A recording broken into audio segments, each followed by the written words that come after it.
اور اس کی کیا مجال ہے کہ یہ جو بیوکریسی ہے، ایک ڈی سی جو ہے وہ کہے کہ میں جو ہے ایک جسٹس بابر ستار کا فیصلہ نہیں مانتا، وہ اپنی مرضی سے کسی عام شہری کے جو ہے وہ ڈیڈکشن کے آرڈر جاری کرتا رہتا ہے۔ یہ پاکستان کا آئین ہے یا قانون ہے، اس کے ہمارے ساتھ اور عدلیہ کے ساتھ بھی مذاق کیا جا رہا ہے، تو پھر ہم اپنے ایک کلیگ کی دی ہوئی سزا کو ختم کر دیں؟ یہ نہیں ہو سکتا۔ انہوں نے کہا کہ بھائی میں معذرت کرتا ہوں، بے شک آپ کسی اور جج کو اپنے ساتھ ملا کر اس کو جو آپ نے ریلیف دینا ہے وہ بے شک آپ دیں، لیکن میں اس بے شرمی کا حصہ نہیں بننا چاہتا۔ یہ میرا واضح میسج ہے کہ یہ وہ لوگ ہیں جنہوں نے عدالت کا مذاق اڑایا۔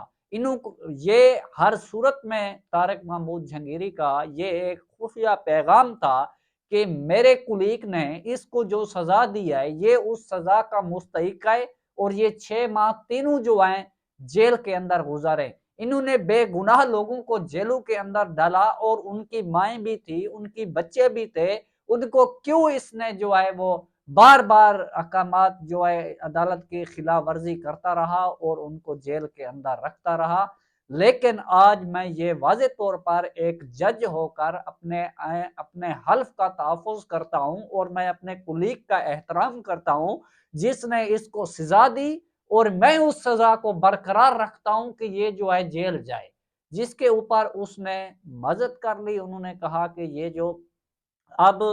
یہ جو طارق محمود جہانگیری کا فیصلہ تھا یہ بڑا خوش آئندہ فیصلہ تھا۔ اس فیصلے سے بیوکریسی کو یہ پیغام چلا گیا ہے کہ اب جس طرح آپ نے پچھلے 16 ماہ کے اندر جو ریاستی ریٹ قائم کیا ہے اور عدالت کے خلاف ورزی کی ہے، تو اب وہ جو آپ کی ریاستی ریٹ ہے وہ عدالت کے سامنے نہیں ٹک پائے گی۔ ہم یہاں پر آئین اور قانون کے مطابق جو انصاف، جو ریلیف ملے گا وہ ہم کلائنٹ کو ضرور دیں گے، لیکن اس کے اندر اگر آپ رکاوٹ بنے تو آپ کو اس طرح جو ڈی سی کو ہم نے سزا سنائی ہے، آپ تمام بیوکریسوں کو اس طرح سزا سنائی جائے گی۔ اب دیکھنا یہ ہے کہ اس طارق محمود جہانگیری کے بغیر کسی اور جج کو اپنے ساتھ بٹھا کر عامر فاروق کیسے جو ہے وہ ڈی سی کو ریلیف دے گا؟ تو وہ آپ کو جو یہ اس کا مکروہ چہرہ ہے، یہ ایک سہولت کار آدمی ہے، اس کی سہولت کاری آپ کے سامنے آ چکی ہے، تو اس کے بعد جو اگلی صورتحال ہوگی وہ بھی آپ کے سامنے جو ہے وہ ڈسکس کریں گے۔ اب دیکھنا یہ ہے کہ اس کے ساتھ دوسرا جج کون بیٹھتا ہے اور وہ کون اس کو جو ہے وہ ریلیف دیتا ہے۔ تو جو عمران خان کا سیفر اور توشہ خانہ کیس کے اندر عمران خان، شاہ محمود قریشی اور بشرا بی بی کو جو سزا سنائی گئی، اسی کیس کے اندر آج عامر فاروق اور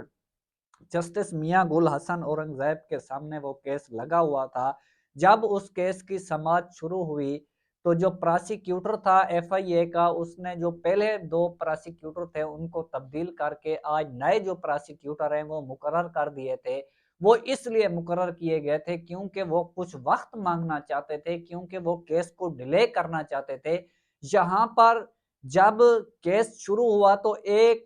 ان کی استدعا تھی کہ جو کیس ہے اس کو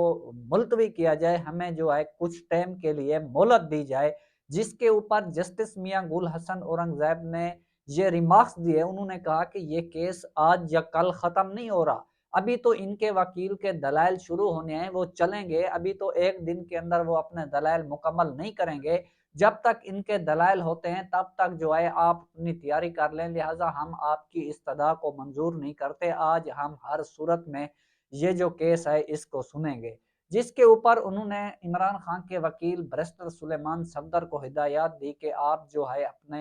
اپنا جو کیس ہے اس کے اوپر دلائل جو ہیں وہ شروع کر دیں۔ جس کے اوپر جو بیرسٹر سلیمان صفدر تھے انہوں نے سیفر کیس کے اندر جس طرح عمران خان کو نوٹس جاری ہوئے اور اس کے بعد جس طرح سے عمران خان کے اوپر ایف آئی آر درج ہوئی اور جس طرح سے وہ کاروائی چلے گی، جو کیس کا ایک بیک گراؤنڈ تھا اس کو اس نے پڑھ کر جو ہے وہ عدالت کی ٹیبل کے اوپر رکھا، تو 1 گھنٹے کے اندر جو دلائل بیرسٹر سلیمان صفدر نے دیے اس نے 1 گھنٹے کے اندر پراسیکیوٹر اور ٹرائل کورٹ کے جج اور جو ڈیفینس اسسٹنٹ ڈیفینس کونسل تھا اس کی جو خامیاں تھی، 21 خامیاں تھی،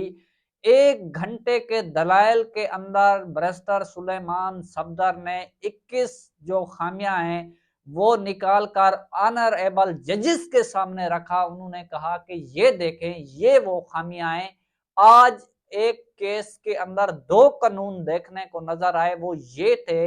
کہ ایک دن عمران خان کا وکیل جو ہے وہ ٹرائل کورٹ کے اندر پیش نہیں ہوتا تو اس کا جو حق کے دفاع ہے صفائی کا وہ ختم کر دیا جاتا ہے۔ آج اسی کیس کے اندر 2 پیشیاں ہو چکی ہے، تو 2 پیشیوں کے اندر یہ جو پراسیکیوٹر ہے وہ 13 دن لے چکا ہے۔ تو پھر اس کے اوپر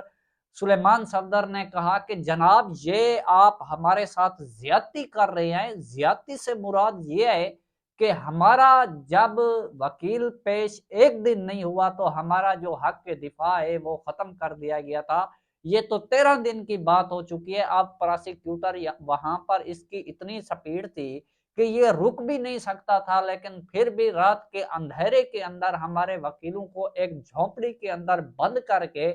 گن پٹی کے اوپر عمران خان کو سزا دلائی گئی۔ لیکن آج جب ہماری باری آئی اپیل کے اندر، آج یہ مرکزی اپیل تھی، تو اس مرکزی اپیل کے اندر یعنی ایک تو یہ متفرق درخواست ہوتی ہے جس کے اندر کہا جاتا ہے کہ جب تک مرکزی اپیل کا فیصلہ نہیں ہوتا تب تک جو ملزم ہے اس کو ضمانت کے اوپر رہا کیا جائے، تو سب سے پہلے وہ ضمانت کی درخواست جو ہے وہ سنی جاتی ہے۔ یہاں پر عمران خان کا قدرت نے ساتھ دیا تو وہ کچھ یوں ہوا کہ عمران خان کی ایک توشہ خانہ کی ضمانت کی جو درخواست ہے وہ سپریم کورٹ کے اندر اپینڈنگ میں تھی، جو کہ ان کا جو ٹائٹل تھا وہ ایک جیسا تھا، جس بنیاد کے اوپر جسٹس میاں گل حسن اورنگزیب نے یہ کہا تھا کہ جب تک اسی ضمانت کے کیس کا فیصلہ سپریم کورٹ سے نہیں آ جاتا تب تک جو ہے ہم مرکزی اپیل کو جو ہے وہ سنیں گے۔ یہ بڑی اہم ڈیولپمنٹ تھی جس کے اندر عمران خان کی مرکزی اپیل کو سنا جا رہا ہے۔ تو مرکزی اپیل سننے میں یہ جو سیفر کیس ہے یہ دوبارہ کھلا ہے۔ اب ان کے پہلو کو بھی دیکھنا ہے، جس کے اندر آج جسٹس عامر فاروق بھی یہ بات کہنے پر مجبور ہو گئے کہ ہمیں بتایا جائے کہ یہ جو اسسٹنٹ ڈیفنس کونسل تھا اس کی جو ڈپٹی لگائی گئی، اس نے وہ اپنی ڈپٹی جو ہے وہ کیوں نہ نبھائی؟ تو بیرسٹر سلیمان صفدر نے کہا کہ جناب یہ جو اسسٹنٹ کونسل تھا اس نے 48 گھنٹے کے اندر 21 گواہوں کے اوپر جرح کی، جس کے اوپر جج بھی حیران ہو گئے کہ 21 گواہوں کے اوپر کم از کم جو ہے 21 دن تو لگ سکتے تھے، انہوں نے 48 گھنٹے کے اندر جو ہے 21 گواہوں کے اوپر جرح کی۔ تو یہ ایک اہم پوائنٹ وہاں پر آیا جس کے اندر انہوں نے کہا کہ جو اعظم خان تھا وہ ایک اس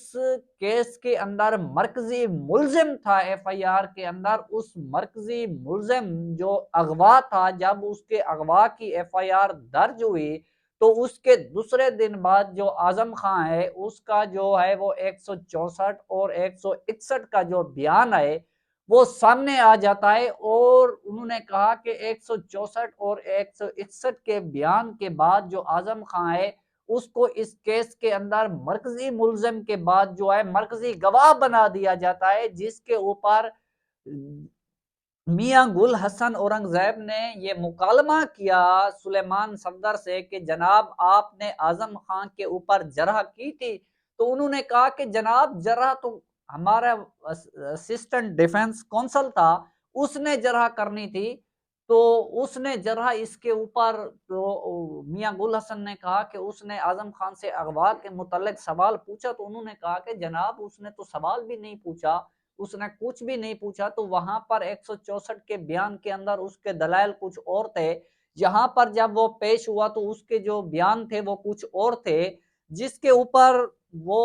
جو ایک بات ہے وہ سامنے کھل کر آ گئی کہ یہ ایک بدنیتی کے اوپر عمران خان کو گن پوائنٹ کے اوپر سزا دی گئی ہے۔ تو اس بنیاد کے اوپر اب یہ جو کیس ہے وہ جس رفتار سے عمران خان کو سزا دی گئی تو اسی رفتار سے یہ کیس جو ہے وہ کالعدم ہونے جا رہا ہے۔ تیسرا جو الیکشن کمیشن نے آج وہ فارم 45 اپلوڈ کیا ہے، یہ وہ کمشنر کی گواہی جو ہے وہ سامنے آ چکی ہے۔ چیف جسٹس قاضی فائز عیسیٰ نے آج بھی ایک کیس کے اندر کہا کہ یہ ایک آئینی ادارہ ہے الیکشن کمیشن، ہم اس کے اندر کیسے مداخلت کر سکتے ہیں؟ تو جناب یہ آپ کے خلاف ایک چارج شیٹ ہے جو فارم 45 سامنے آ چکے ہیں۔ تو وہ کمشنر نے کہا تھا کہ اس دھاندلی کے اندر جو ہے وہ قاضی فائز عیسیٰ اور الیکشن کمشنر جو ہیں دونوں ملوث ہیں۔ اب یہ حقائق سامنے آنے کے بعد آپ کا یہ آئینی تقاضا ہے اور اخلاقی تقاضا ہے کہ آپ اپنے منصب کے اوپر جو ہے وہ فائز نہیں رہ سکتے۔ مہربانی ہے کہ آپ جو ہے اپنے عہدے سے استعفیٰ دے دیں اور آپ گھر چلے جائیں۔